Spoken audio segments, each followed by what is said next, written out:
Assalamualaikum warahmatullahi wabarakatuh. Perkenalkan, nama saya Ihsan Tayuddin dengan NIM 09105802250023. Saat ini, bahasa Indonesia hidup dalam ruang digital yang sangat aktif. Menurut data yang dikutip dalam artikel Rida Husnul Ulia, sekitar 84% penggunaan internet di Indonesia aktif menggunakan media sosial.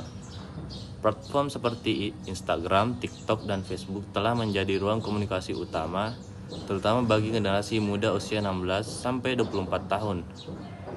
Rata-rata waktu penggunaan media sosial juga mencapai hampir 4 jam setiap hari. Data ini menunjukkan bahwa bahasa Indonesia tidak lagi hanya berkembang di ruang formal seperti sekolah, kampus, atau lembaga pemerintah, tapi juga berkembang sangat cepat di ruang digital yang lebih terbuka, spontan, dan dinamis. Dalam kondisi ini, pembinaan dan pengembangan bahasa Indonesia menjadi penting. Bahasa Indonesia bukan hanya alat komunikasi, melainkan juga identitas nasional, sarana pendidikan, dan alat pemersatu masyarakat yang beragam. Jika perkembangan bahasa di ruang digital tidak diimbangi dengan pembinaan yang tepat, maka perubahan yang terjadi dapat mengaruhi kualitas penggunaan bahasa, terutama dalam konteks formal. Pertanyaan utama yang saya angkat adalah bagaimana bahasa Indonesia dapat dibina dan dikembangkan agar tetap relevan di era digital tanpa kehilangan fungsi dan identitasnya. Tesis saya adalah bahwa bahasa Indonesia perlu dikembangkan secara adaptif terhadap perkembangan teknologi, tetapi pembinaannya tetap harus menjaga norma, fungsi, dan sikap berbahasa yang positif. Dalam presentasi ini, saya akan membahas landasan teoritis terlebih dahulu, kemudian menganalisis dua domain, yaitu teknologi digital dan pendidikan formal, lalu diakhiri dengan strategi dan rekomendasi. Latar belakang teoritis dan kontekstual. Artikel Rida Husnul Ulia membahas transportasi makrolinguistik bahasa Indonesia di media digital. Dalam artikel tersebut dijelaskan bahwa bahasa di media sosial tidak hanya berfungsi sebagai alat komunikasi, tetapi juga sarana membangun identitas sosial, nilai budaya, dan ideologi. Penggunaan di ruang digital dipengaruhi oleh globalisasi, perkembangan teknologi, dan budaya populer. Secara makrolinguistik, bahasa tidak hanya dilihat dari struktur kalimat atau pilihan kata, tetapi juga dari hubungannya dengan konteks sosial dan budaya. Karena itu, perubahan bahasa di media sosial perlu dilihat sebagai bagian dari perubahan masyarakat. Pembinaan bahasa adalah upaya menjaga mutu penggunaan bahasa Indonesia agar tetap baik, benar, dan sesuai kaidah. Sementara itu, pengembangan bahasa adalah upaya memperluas fungsi agar mampu menyesuaikan perubahan, termasuk perkembangan teknologi. Dalam konteks ini, ada dua ranah penting. Ranah formal meliputi sekolah, perguruan tinggi, lembaga pemerintahan, dan administrasi resmi. Pada ranah ini, bahasa digunakan secara terstruktur, akademik, dan mengikuti norma kebahasaan. Ranah non-formal meliputi media sosial, komunitas, percakapan daring, dan interaksi sehari-hari. Pada ranah ini, bahasa lebih fleksibel, ekspresif, dan cepat berubah. Konsep ini penting karena fokus yang saya pilih adalah melihat bagaimana bahasa Indonesia bergerak di antara dua ranah tersebut. Bahasa saat ini hidup di ruang digital, tetapi tetap harus memiliki pijakan dalam norma kebahasaan yang dibangun melalui pendidikan formal. Domain yang pertama, teknologi dan media digital. Artikel menunjukkan bahwa media sosial seperti Instagram, TikTok, dan Facebook menjadi ruang utama transportasi bahasa. Penelitian ini menemukan penggunaan campur kode, singkatan, emoji, hashtag global, dan bentuk bahasa informal yang sangat dominan. Contohnya pada Instagram terdapat caption "Weekend vibes with my favorite people" dan komentar Cute banget fotonya. BTW, outfit lo keren abis. Pada TikTok terdapat ungkapan challenge ini bikin aku ketawa sampai nangis WKWKWK. Praktik-praktik ini menunjukkan bahwa bahasa digital cenderung singkat, ekspresif, cepat, dan fleksibel. Bahasa juga tidak lagi berdiri sendiri, tetapi dipadukan dengan emoji, visual, dan simbol-simbol digital.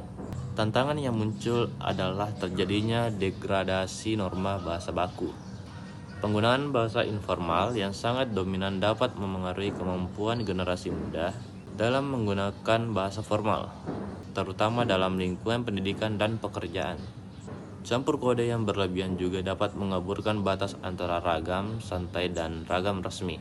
Selain itu, artikel juga menyoroti persoalan hoaks, FOMO, dan polarisasi opini di media sosial. Ini menunjukkan bahwa bahasa digital bukan hanya persoalan bentuk bahasa, tetapi juga berkaitan dengan dampak sosial. Namun, di sisi lain terdapat peluang. Media digital memberi ruang kreativitas linguistik, memperluas penggunaan bahasa Indonesia, dan dapat dimanfaatkan sebagai sarana literasi digital maupun pembelajaran bahasa. Domain 2. Pendidikan formal memiliki peran utama dalam pembinaan bahasa Indonesia. Sekolah dan perguruan tinggi menjadi ruang pembentukan sikap berbahasa dan kemampuan menggunakan bahasa secara akademik. Praktik saat ini menunjukkan bahwa siswa hidup di tengah budaya komunikasi digital. Mereka sangat akrab dengan bahasa singkat, informal, dan ekspresif dari media sosial. Pengaruh ini sering terbawa ke tugas sekolah, presentasi, atau komunikasi akademik. Tantangannya adalah pendidikan formal tidak bisa hanya menekankan aturan kebahasaan yang teoritis. Peserta didik perlu memahami konteks penggunaan bahasa. Peluangnya adalah pendidikan formal dapat menjadikan realitas digital sebagai bahan pembelajaran. Guru dapat menggunakan contoh caption, komentar, atau unggahan media sosial untuk mendiskusikan campur kode, pilihan kata, fungsi emoji, serta dampak sosial dari penggunaan bahasa. Dengan cara ini, pembelajaran bahasa Indonesia menjadi lebih dekat dengan pengalaman nyata peserta didik. Sikap bahasa dan kebijakan bahasa. Sikap bahasa sangat memengaruhi praktik-praktik tersebut. Jika masyarakat memandang bahasa baku sebagai sesuatu yang kaku dan tidak relevan, maka penggunaan bahasa informal akan semakin dominan di ruang publik digital. Sebaliknya, jika bahasa Indonesia dipahami sebagai identitas nasional sekaligus alat komunikasi modern, maka masyarakat akan lebih sadar dalam menempatkan ragam bahasa sesuai konteks. Karena itu, kebijakan bahasa perlu bersifat adaptif. Kebijakan bahasa tidak seharusnya menolak perkembangan teknologi, melainkan memanfaatkannya sebagai ruang pembinaan baru. Contoh studi kasus kecil. Dalam artikel terdapat komentar TikTok, "Aku ikutan ini lucu banget." Kalimat ini tampak sederhana, tetapi menunjukkan ekspresi spontan, partisipasi sosial, dan keinginan mengikuti tren. Artikel menyebut hal ini berkaitan dengan fenomena FOMO, yaitu dorongan agar individu tetap relevan dalam komunitas digital.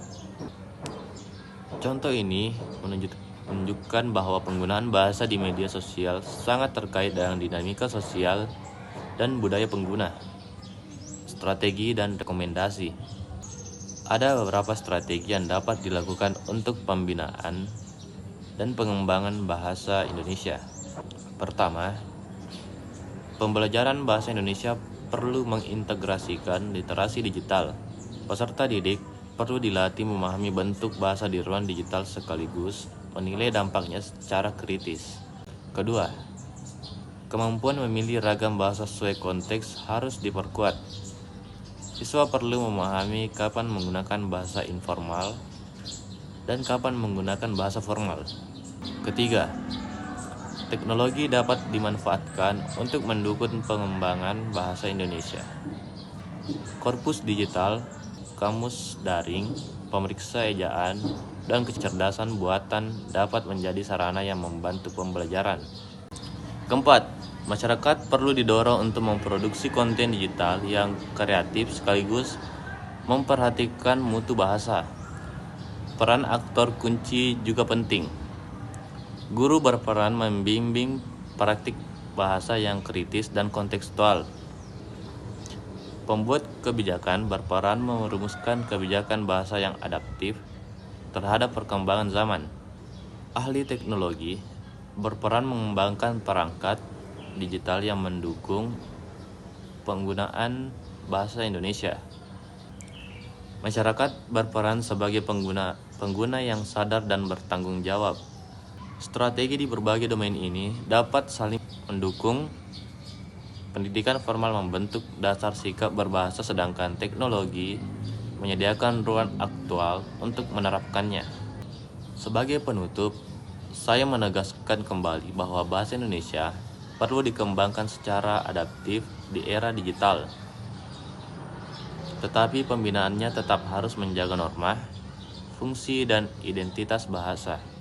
Berdasarkan artikel Rida Husnul Ulia, globalisasi teknologi dan budaya populer telah mendorong transformasi besar dalam penggunaan bahasa Indonesia di media sosial. Bahasa menjadi lebih fleksibel, ekspresif, dan dinamis. Namun, perubahan ini juga membawa tantangan terhadap bahasa baku, kualitas komunikasi formal, dan sikap berbahasa generasi muda. Kedepan, masa depan bahasa Indonesia sangat bergantung pada kemampuan kita menghubungkan teknologi, pendidikan formal, dan literasi digital. Dengan begitu, bahasa Indonesia dapat tetap hidup, berkembang, dan relevan tanpa kehilangan identitas kebangsaannya.